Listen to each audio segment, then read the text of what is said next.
죄송합니다. 제가 여기 오르면은 조금 시간을 좀 잘 못 지키는 것 같아가지고 40분에 맞춰 놓으려고 지금 생각하고 있습니다. 네, 안녕하십니까. 날씨가 추워졌다 더워졌다 막 그런데 또 오늘은 이제 자율적으로 실내에서 마스크 벗고 계신 형제자님들 봐서 너무도 즐겁고 참 얼마나 이렇게 작은 거지만은 큰 자유를 이렇게 하나하나 맛보는 게 참 너무 좋구나 이렇게 생각합니다. 또 오늘은 저희가 이제 1월을 보내서 2월 첫 주기 때문에 결산서도 제가 같이 내려가기 전에 또 읽어드리도록 하겠습니다.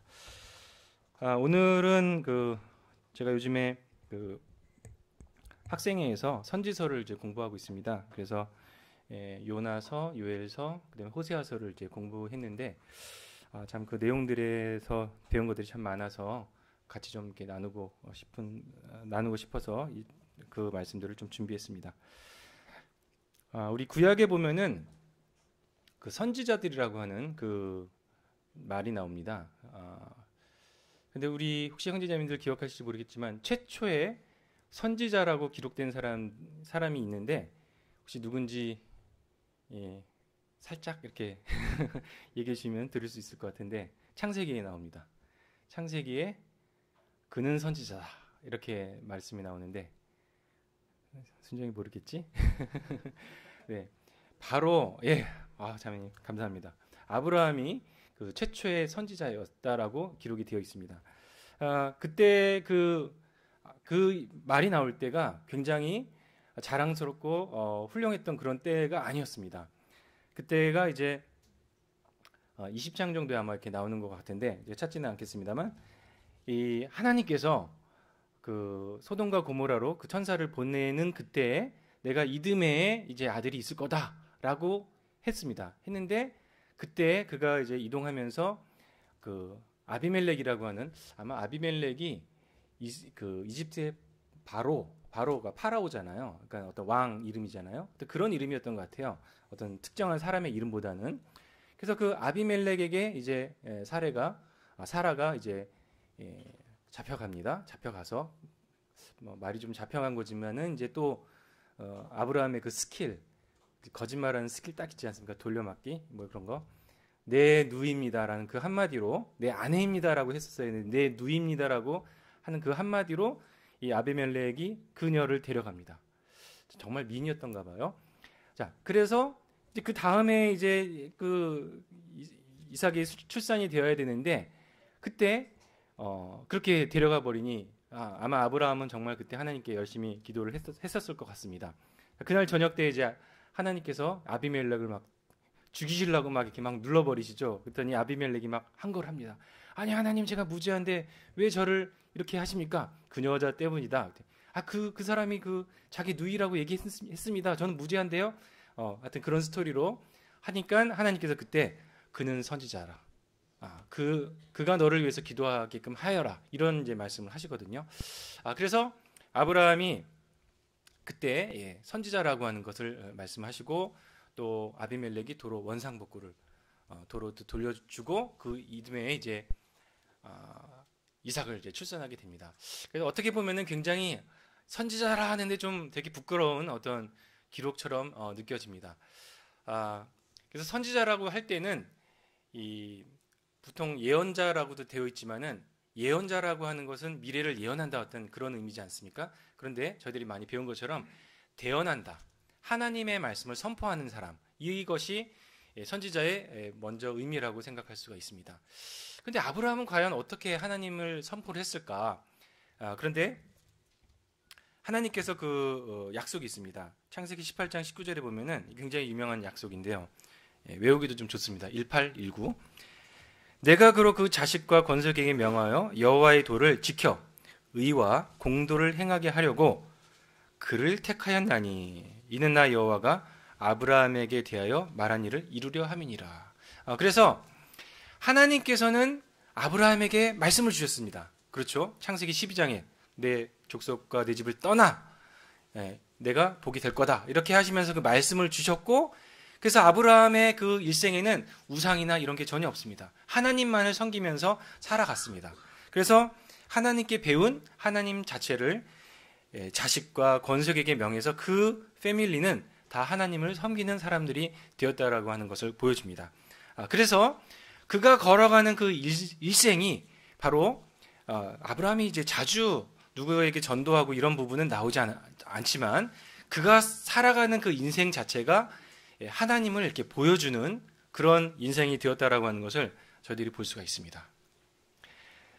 그리고 그 이후에 많은 선지자들이 있습니다. 모세도 그랬죠. 모세도 하나님의 말씀을 대언하고 선포했던 하나님의 선지자였고, 엘리야, 엘리사, 이사야, 예레미야 여러 사람들이 있습니다. 그래서 그 사람들은 하나님의 말씀을 이렇게 선포하고 나타냈는데, 그것의 목적이 뭐냐? 결과적으로는 그들이 온전하고 완전한 대언자, 그 선지자를 보여주시려고 하셨다. 바로 그 우리가 구약에 보면 많은 선지자들, 성경에 나오는 그 대부분 성경책 이름이 그 선지자들의 이름이기도 합니다. 사무엘, 상하 이렇게 돼 있지 않습니까? 모세 1, 2, 3, 4, 여호수아. 그래서 그 사람들은 그 모든 말씀을 통해서 어떠한 선지자를 보여주기를 원했던 것입니다. 그래서 신명기 18장 15절에는 이렇게 기록이 되어 있습니다. 모세가 말하기를 내 하나님 여호와께서 너희 가운데 내 형제 중에서 너를 위하여 나와 같은 선지자 하나를 일으키리니 너희는 그의 말을 들을지니라. 이렇게 기록이 되어 있습니다. 이후에 나와 같은 선지자를 보내실 거다 이렇게 말씀을 하셨거든요. 참 이제 모세의 일대기를 생각하면은 모세는 지상에서 가장 온유한 자다 이렇게 이제 표현이 되어 있습니다. 아마 그 말씀은 모세가 직접 기록하지는 않았을 거라고 많은 사람들이 추측을 합니다. 그렇지 않겠습니까? 자기가 창세기 거기 기록하면서 민수기인가요? 죄송합니다. 민수기였죠. 민수기에서 이제 그렇게 기록하면서 모세는 세상에서 가장 온유한 자다 이렇게 하지는 않았을 것 같습니다. 아마 여호수아가 기록했을 것 같은데 그래도 하나님 말씀이죠. 자, 그래서 이 모세의 어떤 것을 볼 때 정말 모세가 그 백성들을 사랑하고 이끌어가는 위대한 지도자였는데 그 이후에 나와 같은 선지자 하나가 일어날 것이다 라고 말을 했습니다. 그분은 누구실까요? 그분은 바로 예수 그리스도이십니다. 태초에 말씀이 계시니라. 이 말씀이 하나님과 함께 계셨으니 이 말씀은 곧 하나님이시니라. 어디 말씀인가요? 감사합니다. 이 모임에 미래가 있습니다. 저는 모임의 미래를 봅니다. 하나님의 말씀을 우리가 가까이 하려고 하는 이 모습, 우리의 이 인생은 참 힘들게 살고 그렇지 못할 때가 참 많지만 이렇게 딱 하면 딱 나올 수 있는 이것은 모임의 저는 저력이라고 생각합니다. 요한복음 1장 1절 태초에 말씀이 계시니라. 이 말씀이 하나님과 함께 계셨으니 이 말씀은 곧 하나님이시니라 하면서 우리 주님에 대한 해설을 해놓고 있습니다. 우리 주님은 하나님 말씀 그 자체셨습니다. 너무나 아름답죠. 그 헬라어로 로고스라고 하지 않습니까?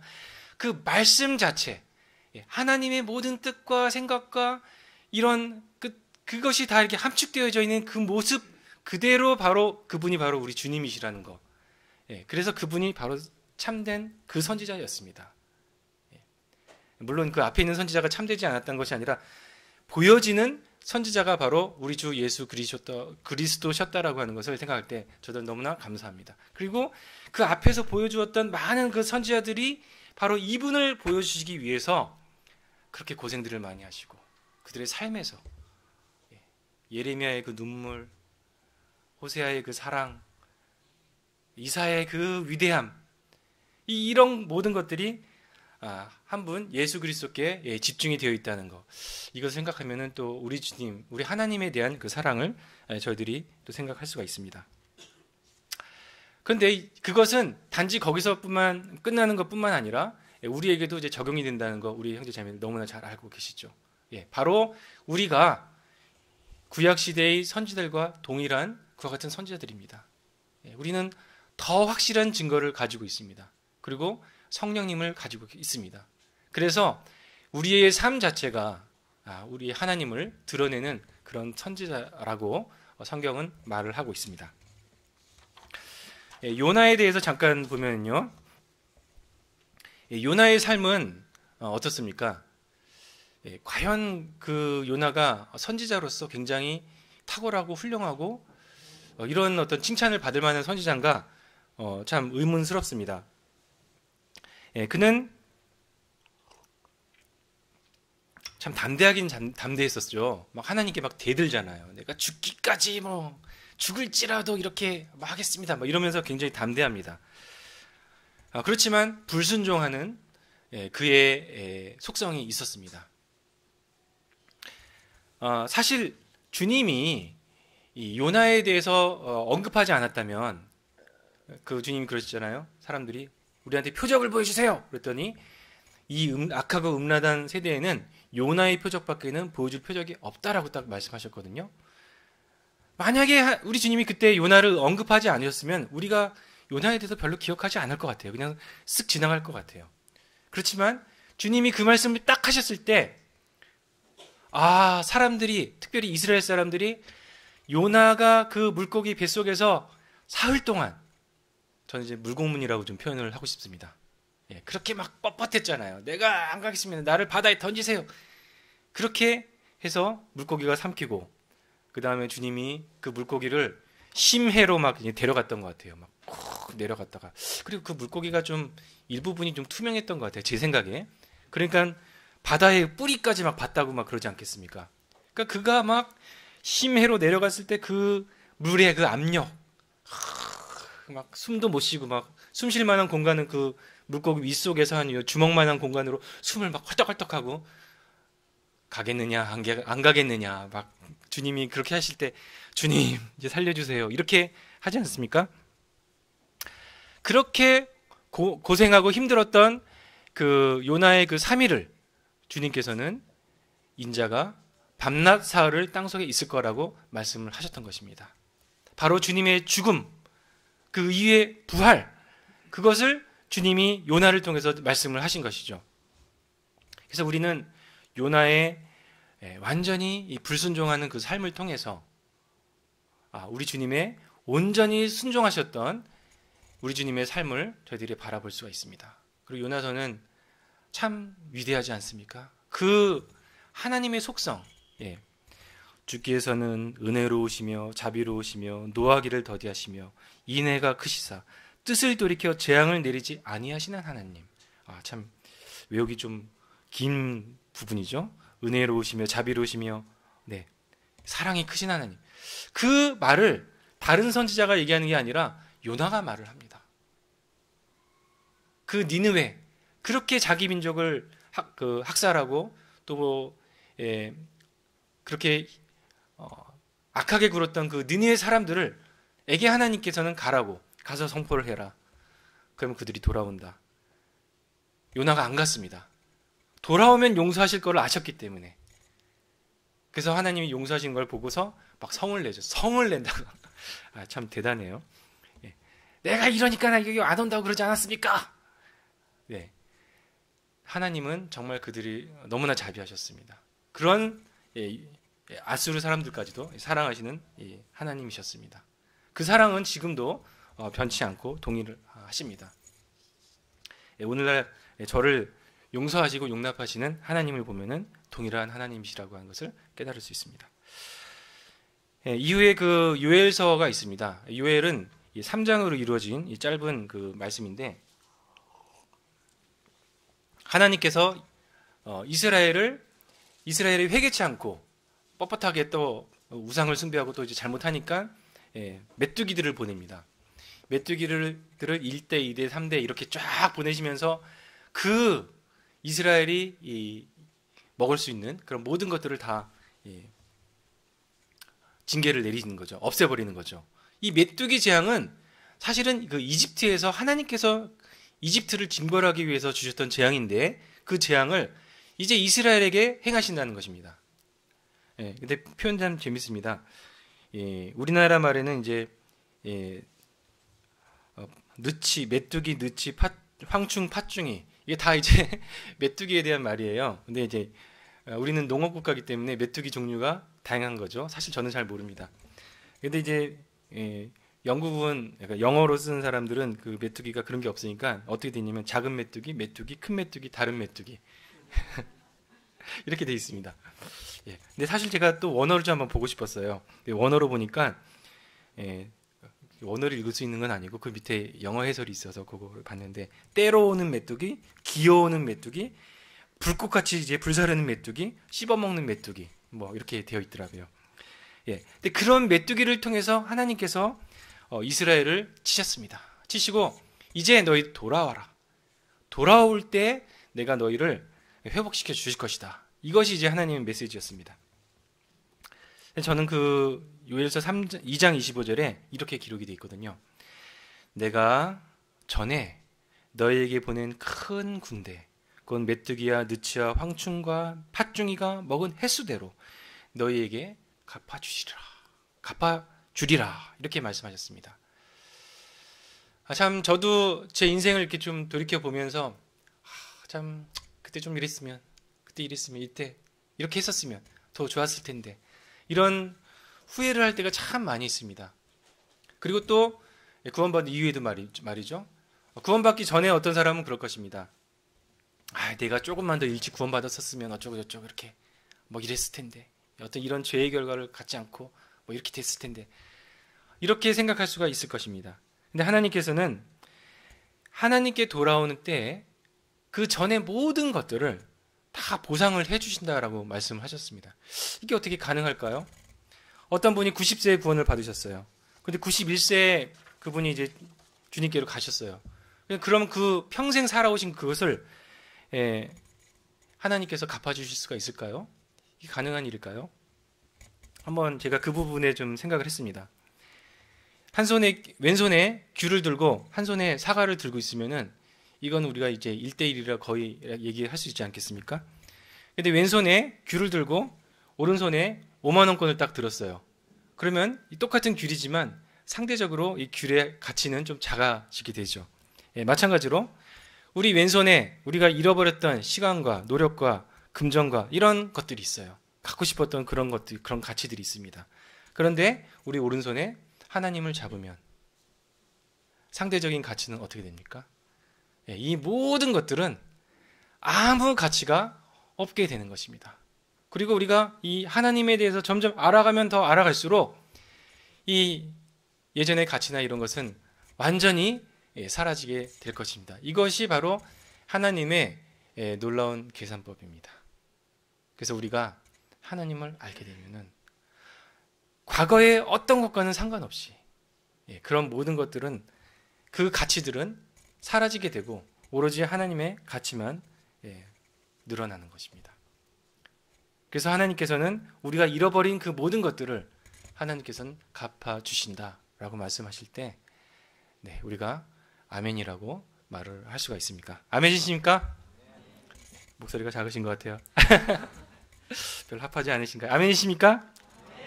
네, 이렇게 제가 선동하는 것도 좀 늘었네요.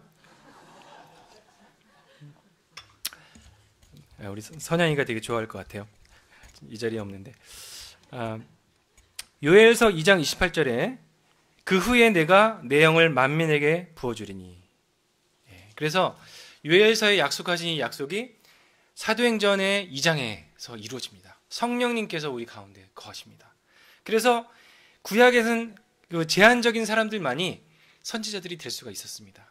그런데 이제 우리에게 성령님을 풍성히 부어주셔서 성령님께서 우리 가운데 내주하심으로써 우리는 하나님의 말씀을 읽고 듣고 또 대언도 할 수 있습니다. 지금 제가 이렇게 말하는 것처럼 대언할 수 있고 우리 삶에서 이 하나님을 의지하는 것들을 보여줄 수 있는 이런 놀라운 하나님과의 그 관계 가운데 저희들이 있게 되었다는 것, 이것이 얼마나 놀라운지 모르겠습니다.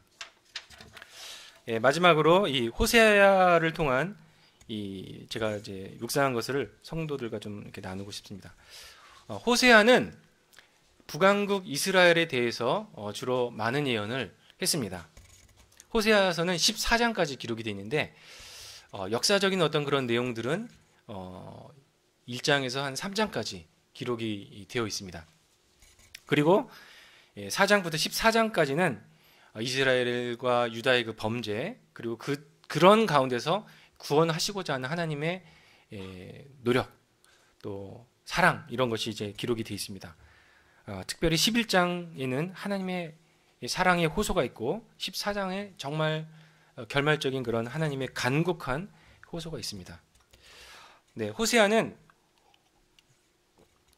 호세아라고 하는 그 이름 자체가 바로 구원한다라는 그런 의미입니다. 구원자라고 하는 뜻입니다. 그는 분명히 하나님 안에서 경건한 삶을 살았을 것입니다. 자, 그런데 하나님께서는 선지자 호세아에게 말을 합니다. 1장 2절에 너는 가서 음란한 여자를 맞이하여 음란한 자식을 낳으라. 이 나라가 여호와를 떠나 크게 음란함이니라 하시니. 참 우리가 저희들이 앞으로 또 많은 그 결혼 소식을 이렇게 듣게 되는데 참 저는 이제 그 결혼 소식을 들을 때마다 너무나 감사하고 또 기쁨이 됩니다. 그리고 마음에 그 합해지고 그렇지 주님 감사합니다. 그래서 참 경건한 형제가 또는 자매님이 또 경건한 자매와 또는 경건한 형제를 이렇게 생각하고 기도하고 결혼하는 모습은 너무나 아름답습니다. 그런데 하나님께서는 호세아에게 음란한 여자를 맞이하여 음란한 자식을 낳으라 이렇게 말을 합니다. 참 곤란해도 이거보다 더 곤란한 그런 명령은 없을 것 같습니다. 차라리 니느웨에 가서 말씀을 전파하는 게 요나에게 더 쉬울 것 같습니다. 호세아에게 있어서는 너무나 어려운 일이었는데 호세아는 그대로 순복을 합니다. 이에 가서 1장 3절에 그가 가서 디블라임의 딸 고멜을 맞이하였더니. 지금이나 그때나 어떤 이런 안 좋은 소식은 쉽게 퍼져 나갑니다. 그걸 숨길 수가 없습니다. 그런데 그렇게 소문이 안 좋은, 그렇게 다들 알아보는, 제가 걔래 라고 알아보는 이 고멜에게 갑니다. 정말 그 여성은 시집을 못 갈 거라고 너무나 음란하기 때문에 라고 하는 걸 다 알고 있는데 호세아가 가서 결혼을 합니다. 참 그 여성의 이름까지도 기록이 돼 있죠. 고멜이라고. 성경에 이름이 기록된 건 굉장히 특별한 의미인데 그리고 자녀를 낳았습니다. 두 아들과 한 딸을 낳습니다. 근데 주님은 뭐라고 그러셨습니까? 음란한 자녀라고 또 얘기를 했어요. 자녀만큼 또 음란한 자녀라고 하는 것은 어떤 의미입니까? 호세아를 통해서 낳은 자녀라면은 음란하다라고 하는 표현을 쓰지 않았겠죠. 정확하게는 잘 모르겠습니다. DNA 검사할 수 있는 것도 아니고 검사해 보셨어요, 호세아? 주님 해보셨나요? 이렇게 제가 물을 수는 없겠습니다. 근데 모르죠. 고멜이 바람을 피워가지고 또 어떤 다른 관계에서 아이를 낳을 수도 있습니다. 또 그런 정황도 좀 말씀에 많이 나옵니다. 내 자녀가 아니다. 이렇게 2장에 또 나오지 않습니까? 첫 번째 자녀의 이름을 낳는데 그의 이름을 이스라엘이라 하라. 조금 후에 내가 이스라엘의 피를 예후의 집에 갚으며 이스라엘 족속의 나라를 피할 것입니다. 이스라엘, 참 이 하나님의 그 저주가, 그 복수가 보여줬던 곳이 바로 이스라엘이었습니다. 아합의 집을 절단낸 곳이 이스라엘이었고, 자, 근데 첫 번째 아들에게 너의 이름은 이스라엘이다. 이러면서 아주 안 좋은 이 주석을 주님이 달아주시죠. 두 번째 딸을 낳습니다. 고멜이 또 임신하여 딸을 낳음에 여호와께서 호세아에게 이르되 그의 이름을 루하마라 하라. 내가 다시는 이스라엘 족속을 긍휼히 여겨서 용서하지 않을 것임이니라 이렇게 말씀하셨습니다. 그래서 루하마는 불쌍히 여김을 받지 못한다라고 하는 그 의미라고 하는 것입니다.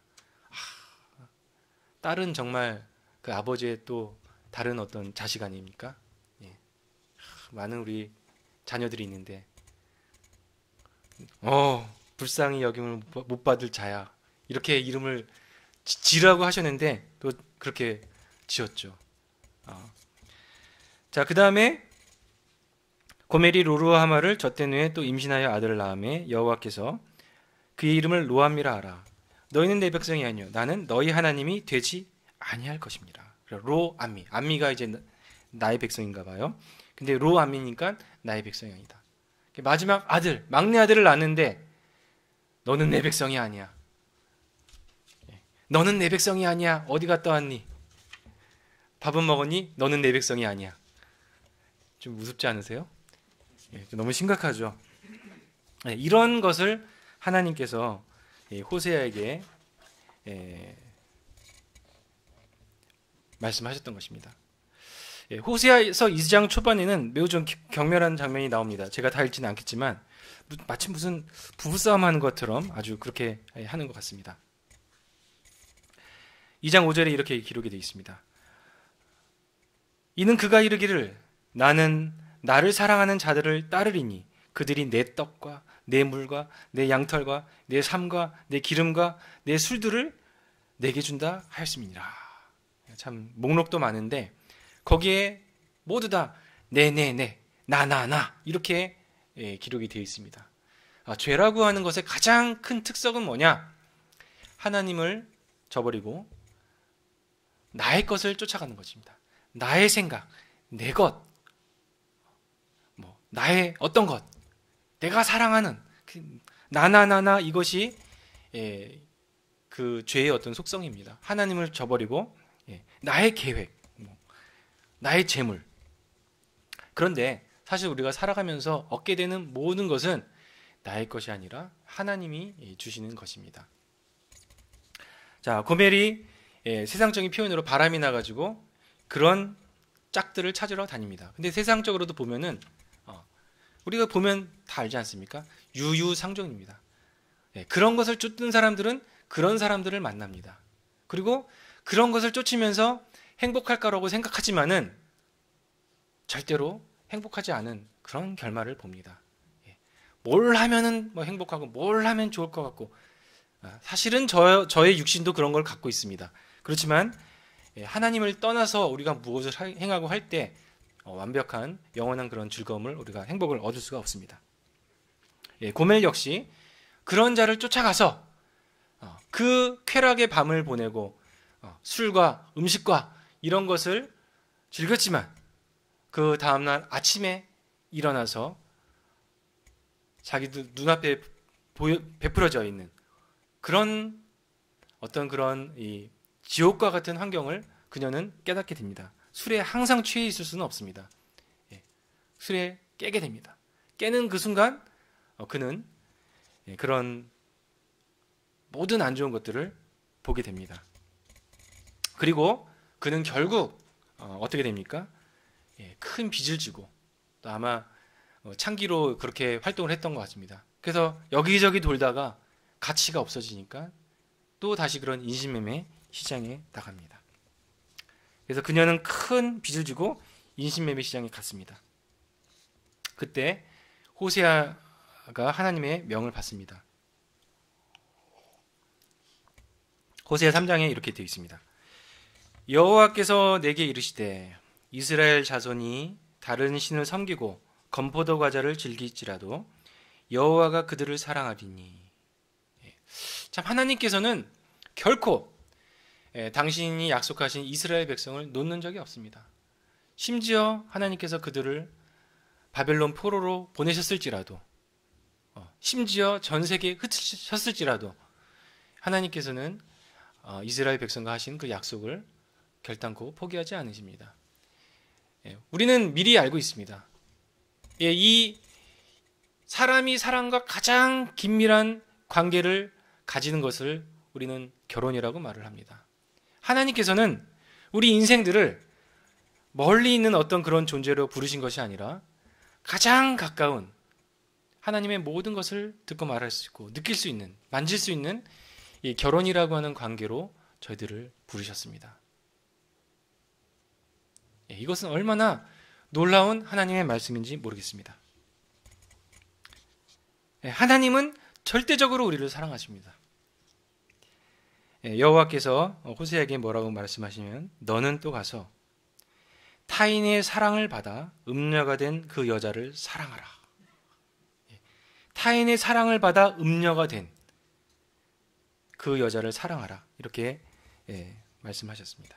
그래서 호세아는 은 15개 그리고 보리 한 호멜 반으로 나를 위하여 그를 사고, 이렇게 말을 합니다. 은 15개다.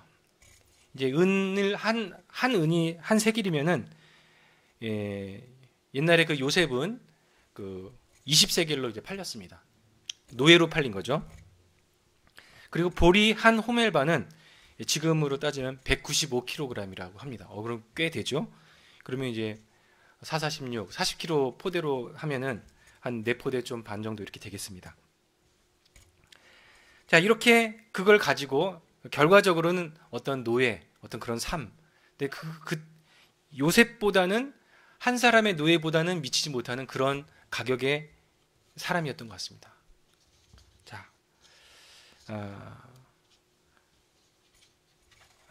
그 장면을 생각을 해봅니다. 요즘은 많이 또 개방이 됐다고 하기 때문에 사람들이 그때만큼 더 뭐 체면을 차리고 뭐 이런 것이 아니었을 것 같습니다. 근데 고멜이 호세아를 떠나가지고 이 남자와 저 남자를 전전하면서, 이 술집과 저 술집을 전전하면서 그런 얘기들은 정말 아주 쉬운, 그 동네에 사람들의 입방아에 오르는 그런 말이었을 것이었을 겁니다. 얘기하면 이랬대 저랬대. 자, 그런 추문을 호세아는 항상 들으면서 살아가야만 했습니다. 그런데 그녀가 어느 날 그런 시장에 나온다는 그 말을 또 들었을 것입니다. 하나님께서는 호세아에게 가서 그녀를 사오라고 말을 하셨습니다. 자, 그래서 이 호세아가 돈을 이렇게 주섬주섬 챙겨가지고 다 갑니다. 그리고 보리 한 호멜을 가져가려면은 들고는 못 가니까 뭐 하인하고 갔든지 아니면 이렇게 수레를 끌고 이제 가야만 했었을 것 같습니다. 그가 그 수레를 끌고서 그 돈을 가지고서 인신매매 그 시장으로, 노예 그 시장으로 이렇게 가는 그 발걸음은 참으로 치욕스러운 발걸음이었을 것 같습니다. 많은 사람들이 쳐다보면서 야유하고, 그 눈초리, 눈빛, 우린 그런 거 굉장히 빨리 캐치하지 않습니까? 경멸하는 그 눈빛, 그것을 헤치고서 그녀에게 다가갑니다. 그리고 이 경매인에게 필요한 돈을 이렇게 하나하나 세면서 지불해주고 곡식을 지불합니다. 그리고 고멜을 바라봅니다. 고멜은 어떻게 했습니까? 막 거기서 막 예쁘게 뭐 이렇게 시장했을까요? 그렇게 못했을 것 같습니다. 이미 돌고 돌아서 이미 가치가 없어진 그런 고멜의 얼굴은 정말 한쪽에는 맞아가지고 막 멍이 들고 피도 막 흐르고 옷도 아주 헐벗은 옷이었을 것 같습니다. 제일 먼저 무엇을 했을까요? 호세아는 먼저 자기가 걸치고 있었던 그 외투를 그녀에게 이렇게 둘렀을 거라고 저는 그렇게 생각을 합니다. 그리고 그녀의 손을 잡고 부축하면서 그 시장을 나올 때 사람들은 여전히 참 안 좋은 눈빛으로 고멜을 바라보고 그 부부를 바라보면서 멸시했었을 거라고 생각이 듭니다. 바로 이 고멜을 사러 가는 이 모습이 바로 우리 주 예수 그리스도께서 우리를 대속하기 위해서 당하셨던 그 모습이었습니다. 우리 주님께서 십자가로 나가실 때 주님은 절대 어떤 존경도 받지 못하셨습니다. 채찍질 당하실 때, 못 박힘을 당할 때, 그때마다 주님에 대한 조소와 저주의 말이 퍼부어졌습니다. 주님께서는 십자가 위에서 우리를 위해서 두 팔을 벌리시고 속옷까지 벗김을 당하셨습니다. 우리를 위한 그 부끄러움이 되어주셨습니다. 하나님의 아들, 하나님의 기름 부음을 받은 그분께서 우리를 위해서 죄가 되어주셨습니다. 참 고멜에 대한 그 호세아의 그 접근을 생각할 때 하나님의 사랑에 대해서 참 감사할 수밖에 없습니다. 우리는 고멜보다 나은 사람입니까? 우리 고멜보다 그런 더 많은 의가 있습니까? 정말 얼마나 자주 저희는 쉽게 하나님을 떠납니까? 이런 것도 위해서 이런 것도 또 기도해야 돼? 이러면서 귀찮아하고 멀리하고 너무너무 자주 미혹이 되고 또 얼마나 자주 다른 사람들을 판단합니까? 얼마나 자주 나는 저 형제보다 더 의로워, 더 위대해, 더 깨끗해, 더 능력 있어. 말씀도 저 정도밖에 모르고 이렇게 판단하고 그렇습니까? 하나님 앞에서 얼마나 그게 부끄럽습니까? 그렇지만 저는 이러한 이 하나님 말씀 앞에 나 자신 고멜이라고 밖에 고백할 수 없습니다. 제가 바로 그 고멜입니다. 세리가 자기 가슴에 치면서 회개했습니다.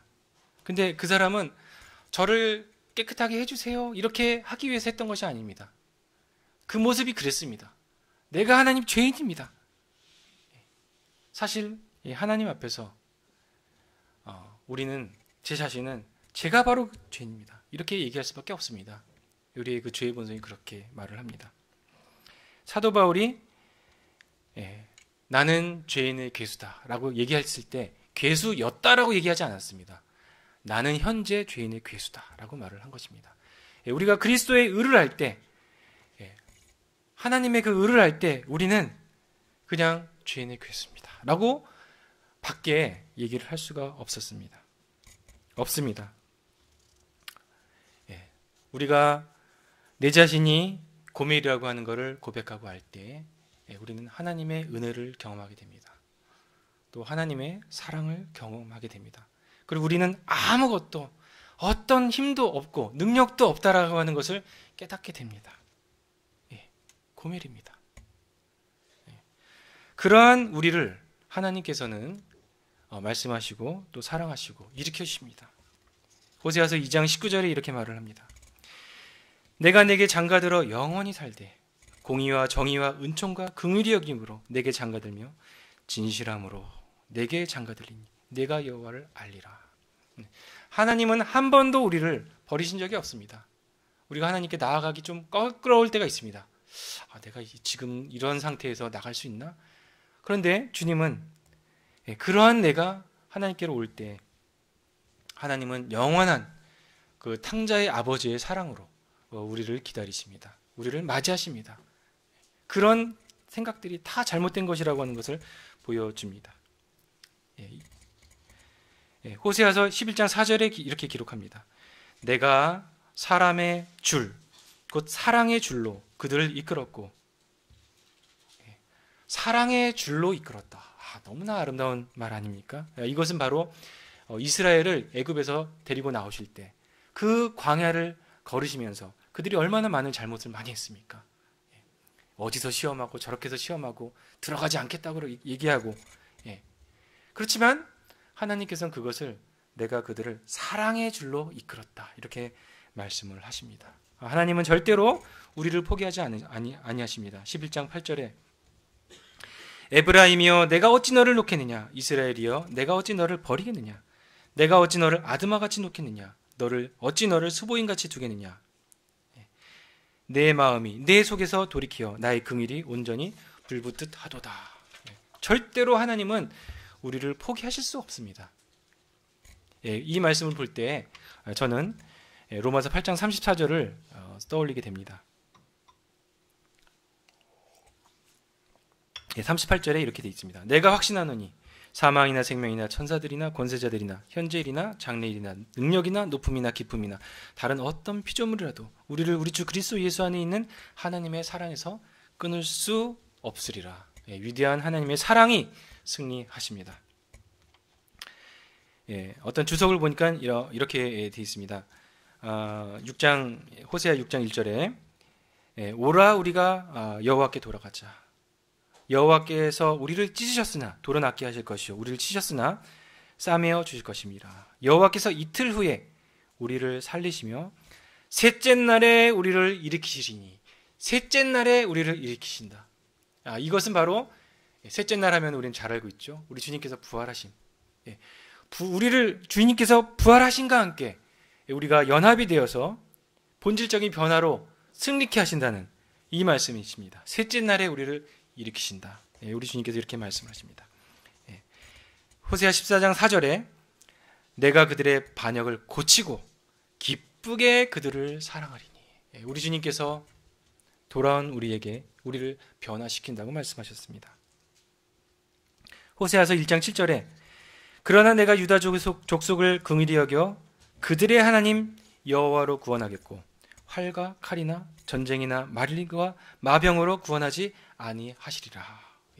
우리를 구원하신다고 말씀하셨습니다.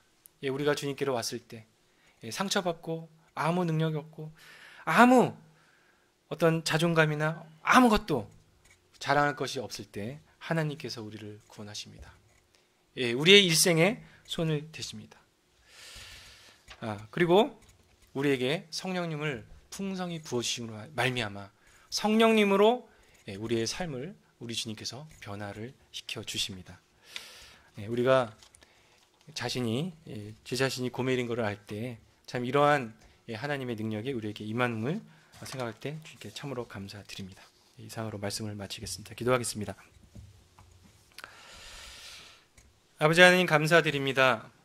참 이 호세아 말씀을 통해서 참 저희들에게는 어떤 능력도 없고 오로지 하나님만이 능력이 있으심을 고백하고 기억합니다. 자백합니다. 참 제가 고멜입니다. 참 고멜보다 제가 나을 것이 아무것도 없습니다. 그러한 저희들을 하나님께서 받아주셔서 이렇게 놀라운 사랑과 은혜의 관계 가운데 있도록 허락해 주신 것을 참으로 감사드립니다. 참 저희들이 더욱더 주님을 알게 되기를 원합니다. 저희들에게 가르쳐 주시고 부어주시고 인도해 주시고 자라게 하여 주시기를 기도합니다. 모든 말씀을 주 예수 그리스도 이름으로 기도합나이다. 아멘.